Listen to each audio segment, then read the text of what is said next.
Olá, está começando o programa TV OAB Guarulhos, programa instituído pela Comissão de Comunicação da OAB Guarulhos e largamente aprovado e apoiado pela toda a diretoria da OAB Guarulhos, pelo Dr. Alexandre Sá, que eu agradeço, e por todos os que compõem a diretoria. Hoje a gente vai tratar sobre um tema que é referente à ética profissional, né? O tema de hoje escolhido é para a gente falar sobre processos disciplinares, processos relacionados também a prerrogativas.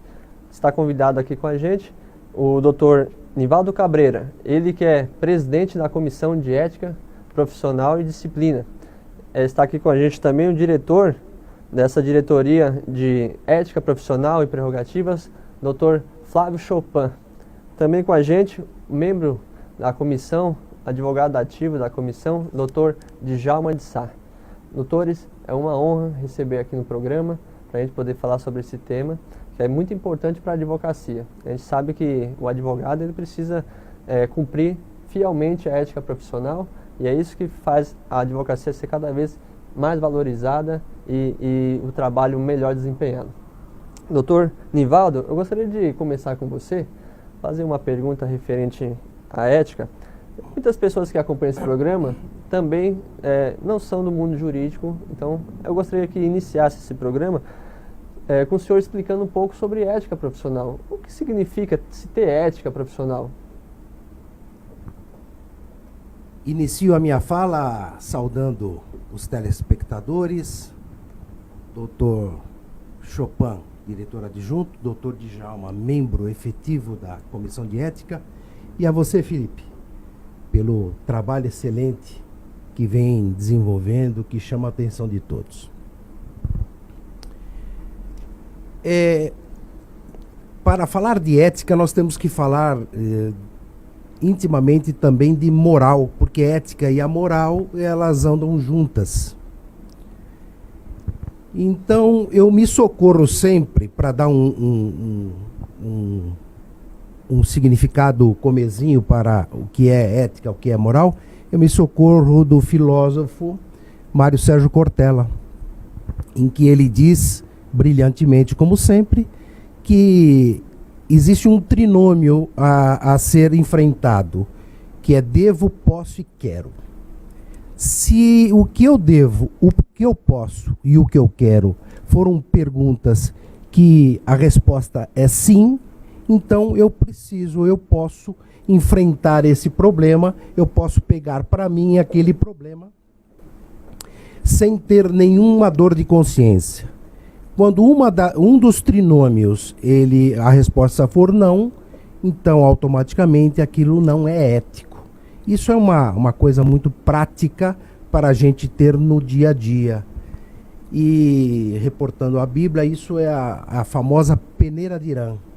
A peneira de Irã é essas perguntas. Para tudo na vida você tem que fazer esse trinômio, essas perguntas para você mesmo, e aí você certamente não entra em enrascada. Você falou uma situação importante, que a ética tem a ver com a moral, né? Moral, bons costumes. Então, tudo aquilo que a gente acredita ser o correto, voltando para a profissional, então a gente está cumprindo fielmente a ética também, né? Perfeitamente, perfeitamente. Agora, traduzindo, fazendo uma análise filosófica da coisa, a moral, ela tende a ser universal. A moral. A ética tende a ser universal. Já a moral, que é a parte prática da ética, ela é regional, porque ela tem a ver muito com uma sociedade específica. Eu dou um exemplo sempre nas eventuais palestras que eu faço, é que de 10 anos passados, os restaurantes tinham a necessidade de ter uma placa de não fume, ou uma área reservada para fumantes. Hoje nem precisa ter essa placa. Por quê? Porque a ética, a moral, ela foi mudando de acordo com o tempo, e hoje fumar passa a ser até uma coisa ruim, né? E que não é bem vista. Como se fosse automático, né, doutor? Exatamente. Doutor, eu quero aproveitar e falar com você sobre a Comissão de Ética e Disciplina da OAB, né? Como que funcionam os trabalhos da Comissão de Ética e Disciplina? Vocês têm tido muita demanda referente a processos disciplinares? tem muitos participantes ajudando vocês aí na triagem, na solução dos casos? A Comissão de Ética e Disciplina de Guarulhos, quiçá, seja a melhor comissão de ética do Brasil. Eu não tenho como comparar isso, mas não é possível haver uma comissão melhor. Pode ser que haja igual, melhor de jeito nenhum. A nossa comissão de ética é formada por membros, por triadores, por assessores, por advogados dativos e por relatores. Esse conjunto de pessoas formam e se empenham de fazermos da nossa Comissão de Ética de Guarulhos a melhor do Brasil. Cada um na sua parte, cada um executando o seu trabalho, e que, havendo uma somatória de esforços, nós temos um resultado específico, um resultado muito significativo. E por que a Comissão de Ética tem que ter um resultado, tem que ser rápida? Porque não é justificável havermos ou termos processos disciplinares que duram anos. O advogado, ele tem o direito de saber se a infração, o advogado e a OAB tem o direito de saber se a infração ética cometida teve punição ou aquilo não é uma infração ética. É um direito de todos sabermos disso. E a OAB, ela se empenha neste tipo de situação. A eficiência da Comissão de Ética é muito importante. Então, os participantes da Comissão de Ética são advogados voluntários que querem ajudar no andamento dos trabalhos, não é isso? Sim, sim. Eu chamo a tudo isso de horas cívicas. Então, o advogado, ele empenha um tempo precioso da vida dele para que a nossa ordem faça um trabalho social espetacular. Então, ele se dedica a 1 hora por semana, 2 horas por semana, enfim, se ele tiver disponibilidade, mais tempo, para que a nossa sociedade tenha uma resposta acerca daquela eventual transgressão ética cometida. E hoje, se algum advogado que está nos assistindo quiser participar da Comissão de Ética, né, para poder auxiliar, como que ele deve fazer? Ele será muito bem-vindo e uma mão de obra espetacular. É só falar com a Flavinha na nossa comissão, no prédio branco da OAB, que será recepcionado de braços abertos. Ou também pode mandar um e-mail na presidência@oabguarulhos, né, .com.br. Sim, também os meios eletrônicos, todos eles serão bem recebidos e processados, com certeza. Muito bom. Doutor, eu gostaria agora de falar com você a respeito da advocacia pro bono. Né? Para quem nos assiste e não conhece esse termo, a advocacia pro bono é aquela advocacia em que o advogado não cobra efetivamente do seu cliente, né? Nem dos resultados. Doutor, essa advocacia pro bono, que é a advocacia que não se cobra do cliente, o advogado, ele tem limites para exercer essa advocacia? A advocacia pro bono é um tema bastante polêmico atualmente, mas não há limite para exercer essa advocacia salutar. Todos os advogados deveriam executar essa advocacia pro bono. Pro bono é pro bem, não é? É pro bem do necessitado. A pessoa carente, ela tem que ter acesso à justiça. Então a OAB, ela incentiva esse tipo de advocacia pro bono, sem contar que isso faz um bem para a alma terrível, né?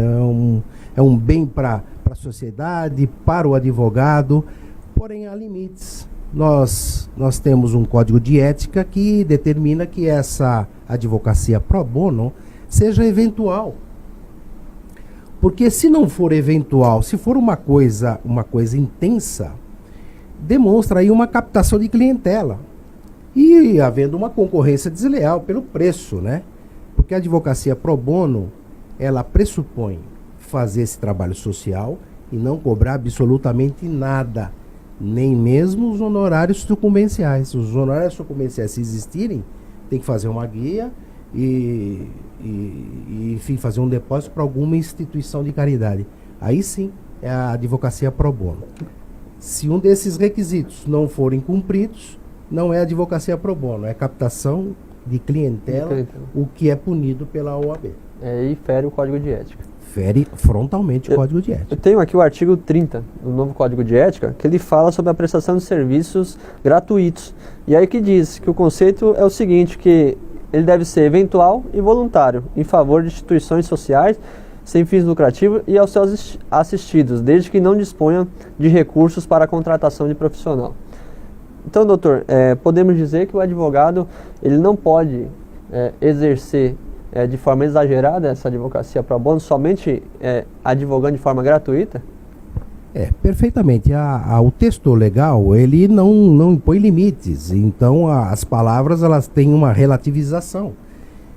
Porém, o bom senso, né, sempre tem que prevalecer nesse tipo de advocacia, pois se assim não for, compromete todo um sistema, porque afinal de contas a advocacia é uma profissão. E se é uma profissão, gera aí custos para os clientes que eles, enfim, tem que sorver aí todo um corpo de advogados que vivem de clientela. Então nós não podemos fazer com que essa estrutura toda seja rasgada. Sim. Doutor, eu agradeço por enquanto. A gente vai passar para o próximo bloco, né? Já tive aqui informações que temos surpresas referentes aos processos disciplinares da OAB, porque diminuiu e foi solucionado muitos casos.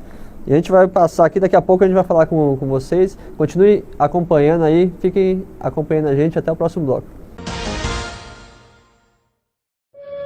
Preparado para viajar barato? Viajar Barato é o único outlet de viagens do Brasil. Alta tecnologia para buscar as melhores oportunidades e promoções. Pacotes completos para você não se preocupar com nada. Viajar Barato é o único outlet de viagens no computador, celular, 24 horas, sem sair de casa. Réveillon, Carnaval, cruzeiros marítimos, férias de verão. A hora é agora. Viajarbarato.com.br, o único outlet de viagens do Brasil.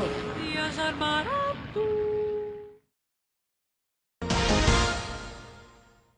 Olá, estamos voltando com a programação nesse segundo bloco e a título de informativo, para quem não sabe, esse programa é exibido todas as sextas-feiras às 9h30 da noite no canal 3 da NET. É veiculado pelo Facebook da TV Guarulhos e também pelo Facebook da OAB Guarulhos. Então esse programa foi instituído para levar à sociedade guarulhense e principalmente para os advogados de Guarulhos os trabalhos que a OAB Guarulhos tem efetivamente executado. Você que muitas vezes não tem como diariamente estar presente na OAB, através desses meios de comunicação, você estará um pouco mais próximo da sua instituição, que é a sua casa, a Casa da Advocacia. Então, nesse segundo bloco, estamos aqui voltando, junto com a Comissão de Ética ainda, mas vamos falar com o diretor dessa Comissão de Ética, Disciplina e Prerrogativas, que é o Dr. Flávio Chopin.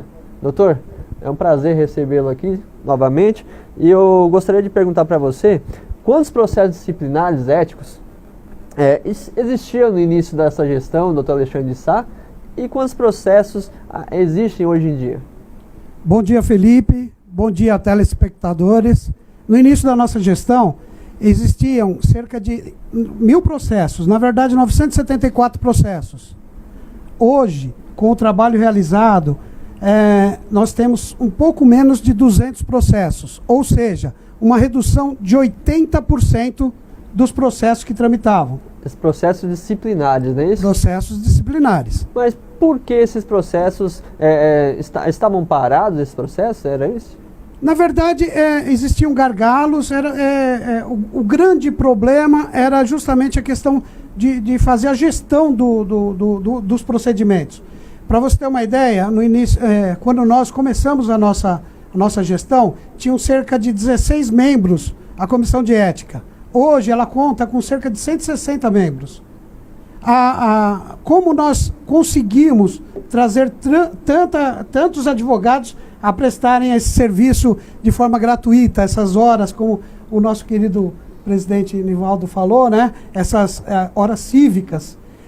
Ao invés de impor o tempo que o advogado tem que trabalhar na Comissão de Ética, nós fizemos o contrário. Qual é o tempo que o advogado dispõe, 1 hora por semana, 1 hora por mês, e utilizar justamente esse tempo que o advogado dispõe. Com isso, houve uma melhor distribuição dos processos, identificamos diversos gargalos e conseguimos essa redução de 80%. É porque se um processo disciplinar fica parado muito tempo, é uma angústia até para o próprio advogado, né? Não sabe a resolução daquele caso, como vai ficar, e nisso, às vezes, foi veiculado até na mídia alguma situação e ele ficou pendente de uma decisão oficial da OAB, né? Exatamente. Para você ter uma ideia, Felipe, existiam processos que ultrapassavam 5 anos e prescreviam. Ou, no final de 5 anos, vinha a OAB e falava, olha, você, advogado que está sendo processado há 5 anos, não cometeu infração ética. Durante 5 anos, o advogado ficou com uma espada no pescoço, não sabia se ia ser punido ou não sabia se tinha cometido infração ética ou não, pelos olhos da OAB, e no final desse período se dizia, olha, pode ir para casa que você não tem problema nenhum.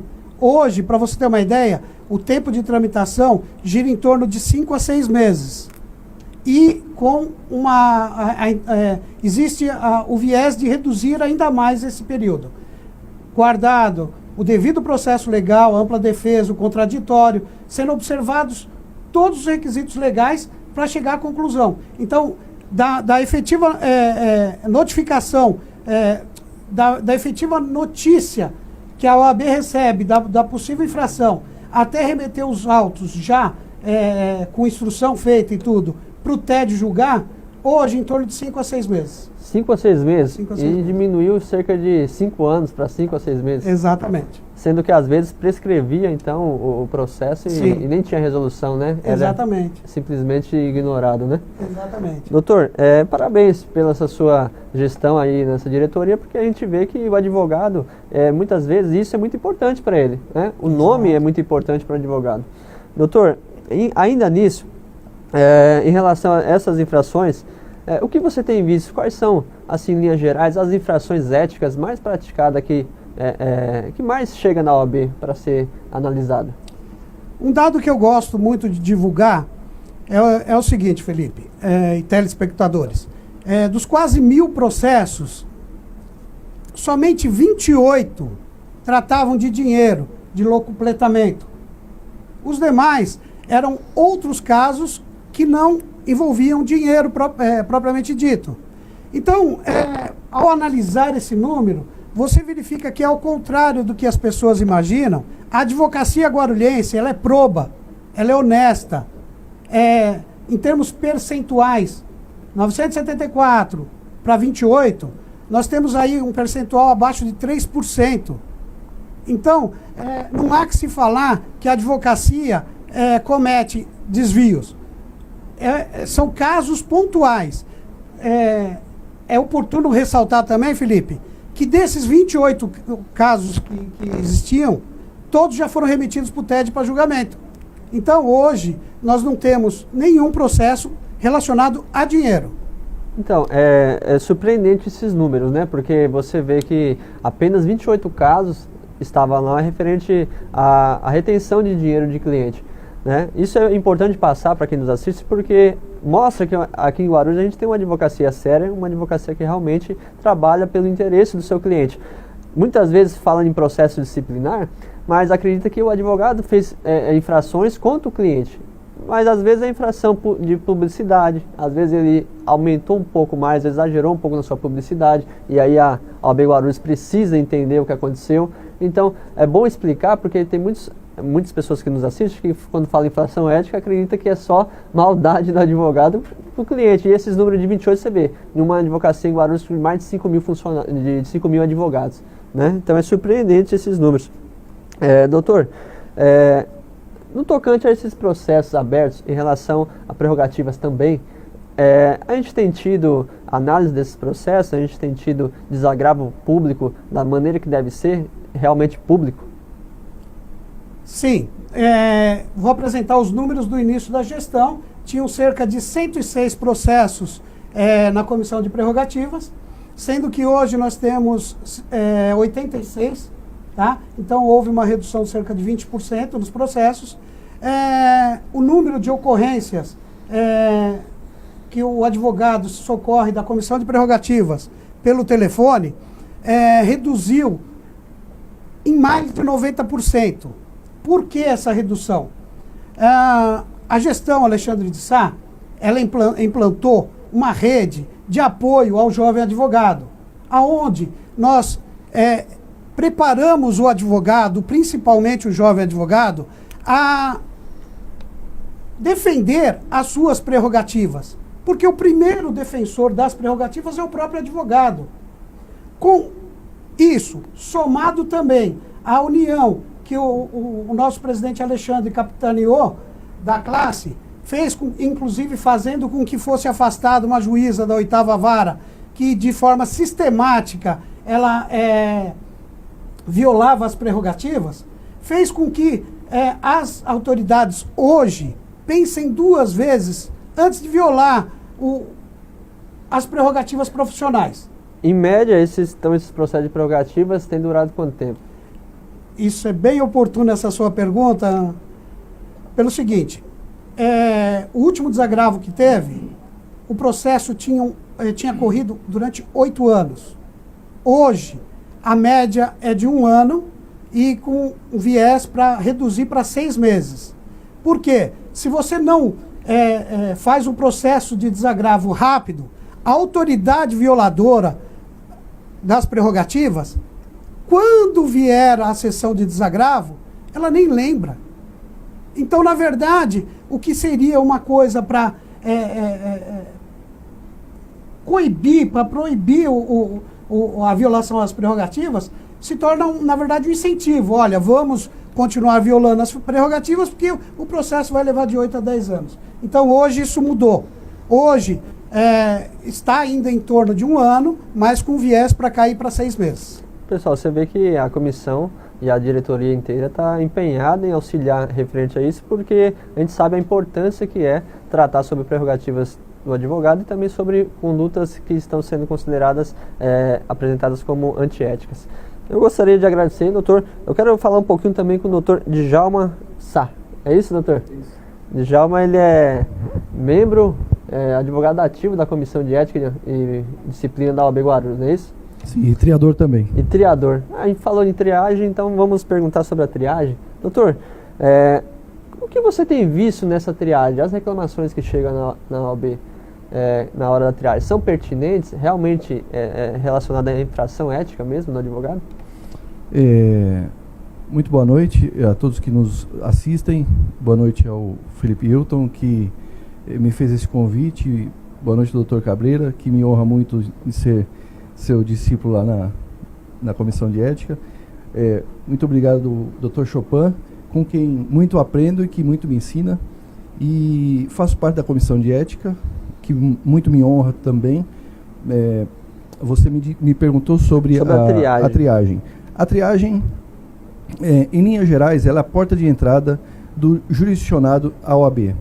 É na triagem que tudo acontece quando dá errado com o advogado. Via de regra, 80% dos casos que chegam na triagem e que eu tive a oportunidade de atender, de fato não são problemas com o advogado. São outros problemas, como, por exemplo, procura de advogado. Já atendi até buscas de advogado, pessoas querendo ser atendida, mas 80% dos casos são de busca de advogado e fogem ao padrão de infração ética. Às vezes também, né, doutor, aproveitando o que você falou, às vezes as pessoas não conseguem falar com o advogado por mudança de telefone ou de endereço, e aí eles procuram a OAB para poder localizar o advogado também, não é isso? Essa é uma situação interessante, porque às vezes tem alguns advogados que têm...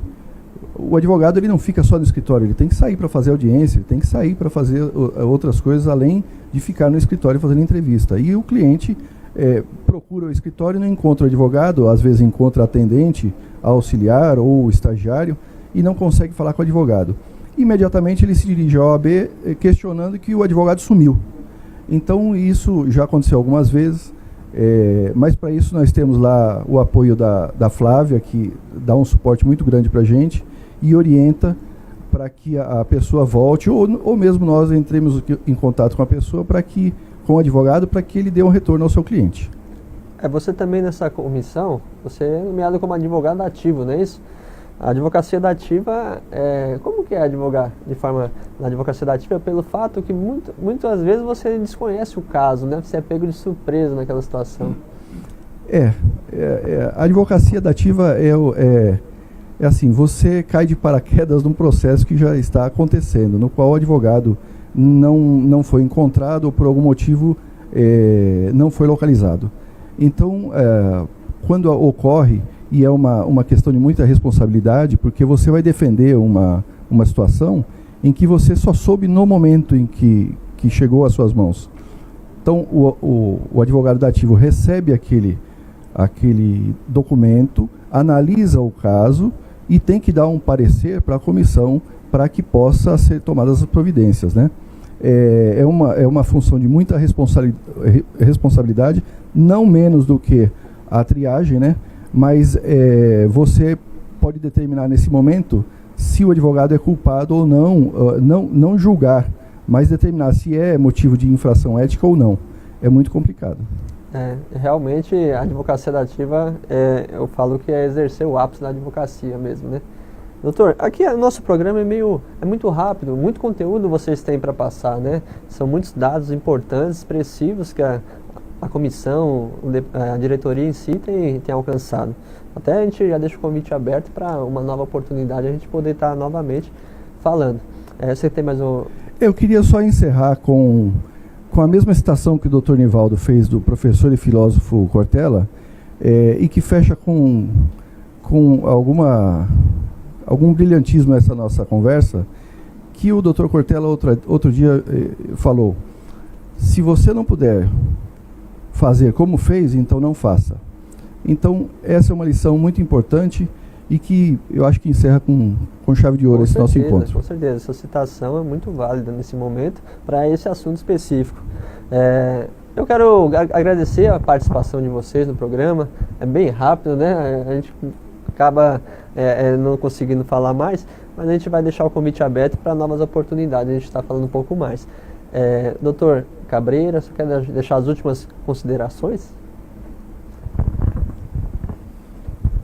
Quero renovar o convite para que outros advogados possam fazer parte dos nossos quadros. A OAB sempre precisa de mão de obra, a OAB sempre precisa dessas horas cívicas. Isso faz bem para a sociedade, faz bem para a advocacia e faz bem para a alma do advogado. Está feito o convite, agradeço a participação então do Dr. Nivaldo Cabreira, ele é presidente da Comissão de Ética e Disciplina da OAB Guarulhos, Dr. Flávio Chopin, que é o diretor da Diretoria de Ética Profissional e Prerrogativas, e Dr. Djalma Sá, que é membro também, advogado ativo nessa Comissão de Ética. Agradeço a participação e sempre que vocês tiverem dúvidas, procurem a OAB, procurem a Comissão de Ética. Eu já procurei o Dr. Nivaldo para tirar uma dúvida, ele me orientou e é muito bom a gente poder ter essa consulta antes de a gente achar que aconteceu alguma infração ética. Tenham todos um excelente momento, um excelente dia e acompanhe mais os canais de comunicação da OAB Guarulhos através desse programa que é veiculado pela TV Guarulhos todas as sextas-feiras às 9h30 da noite no canal 3 da NET. Até já!